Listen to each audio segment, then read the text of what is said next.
What's up, my beautiful people? Welcome to Miami. Welcome to my channel. Another beautiful day. Actually it's gonna be raining again, but another day off, so I have no choice and record something, you know. Today I'm gonna take you to the other place, a little bit out of the city. It's actually the closest beach from the Brickell, and it's pretty beautiful, but it's fucking windy, so I'm not sure if I'm gonna be able to use my drone. So let's see about that.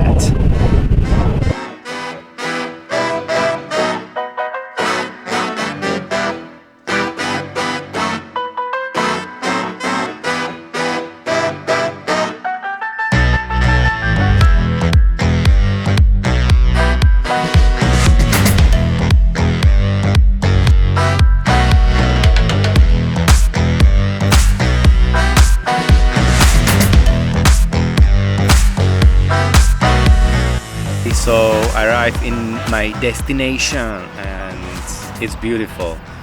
The wind is a little bit crazy, but I handle that, you know, I can handle that. It's more like a natural, like a public beach, so it's not like a South Beach, a lot of locals and speedboats and regular boats, yachts, you know, beautiful sunset. I think this is the only beach that has sunset like in front of you, you know, like a western sunset, western beach. So in the future, probably in a few months, I'm gonna try to come here to learn kite surfing. I'm gonna get some lessons. Yeah, it's very popular place to kite surf, and that's what I'm gonna do. I'm gonna try to. Everybody's staring, you know. This is the thing what I'm gonna have to get used to with the camera. It's not about a camera, actually. I don't care about a camera, but the people around staring, you know, that's the problem for me. Okay.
Alright guys, I'm back in the city and it's fucking windy. I hope it's gonna be raining so I can get wet. Thank you so much for watching. If you like my video, please give me a like, comment, maybe, I don't know, follow Instagram and here on YouTube. See you in the next video, hopefully in 1 week. Alright? So, yeah.